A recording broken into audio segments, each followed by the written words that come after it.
Hello and welcome back. You join us at the bottom lock at Watford on the Leicester Arm of the Grand Union Canal.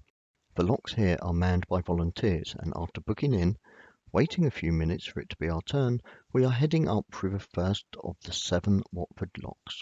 I know it looks like our rope's trailing into the water. It isn't. It's been thrown onto the well deck rather than thrown on top of the gas locker lid. This is the first time that we've been through here on the boat. It'll also be the first time that we have been through a staircase lock as well. It is Monday the 15th of October 2018. The weather has returned to its seasonal norm. Yep, it's cold and it's wet. We've been joined on board by my parents. My dad is assisting with the locks, whilst my mum is at the back of the boat with me. Paul is told the little rhyme to help remember the sequence of the paddle openings. Red before white, you'll be all right. The winding gear posts are painted the appropriate colour to indicate which should be opened first. The red one, and second, the white one. These are located near each of the lock chambers.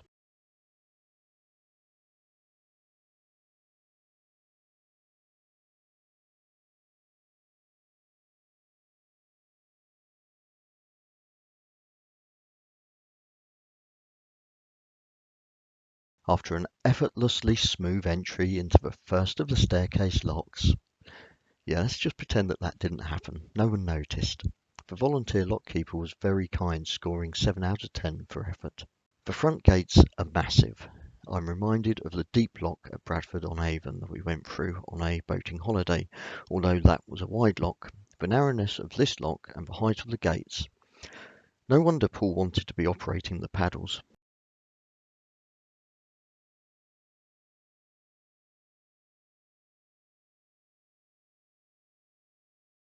The next lock gates appear to be even taller than the ones we just passed through, and just look at the depth of that sill.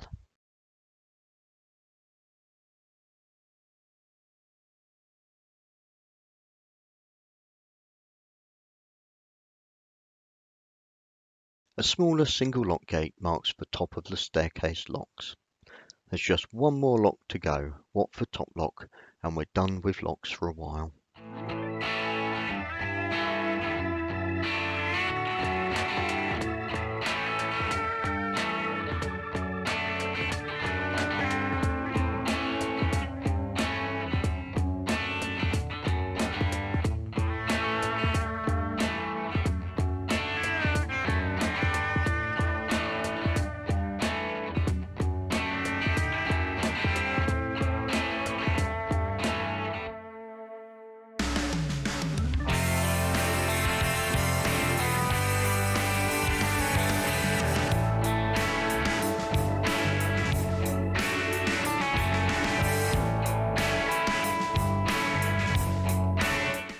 It doesn't seem to have taken long at all to pass through all 7 locks here at Watford, and after a brief pause to pick Paul up from the towpath by the motorway bridge, we're off along the summit level of the Leicester Arm of the Grand Union, heading towards Crick Tunnel. At 412 feet above sea level, the canal here does have a few issues with water management, and pumps are used to maintain the water levels. As there are no more locks to worry about up here, lunch is prepared and eaten whilst on the move.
We disturb a heron, and it flies just in front of us for a short while.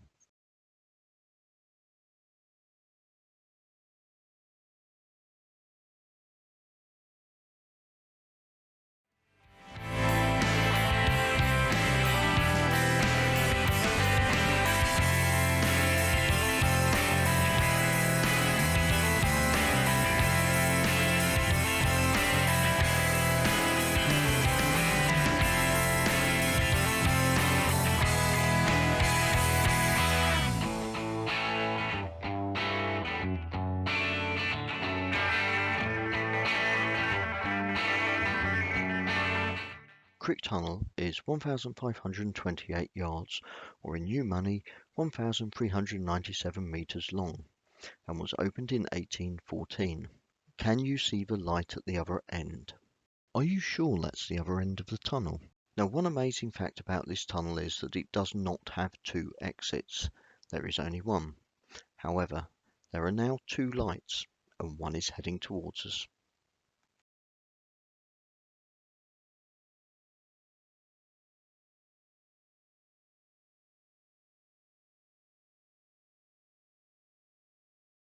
And we're out of the tunnel. Did you know that Crick takes its name from the Celtic word for hill? No, neither did I.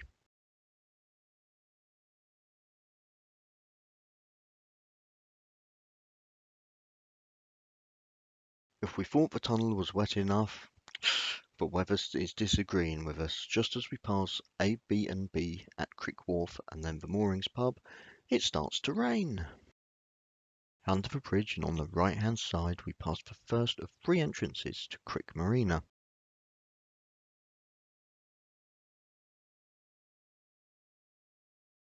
At the second entrance, we turn in.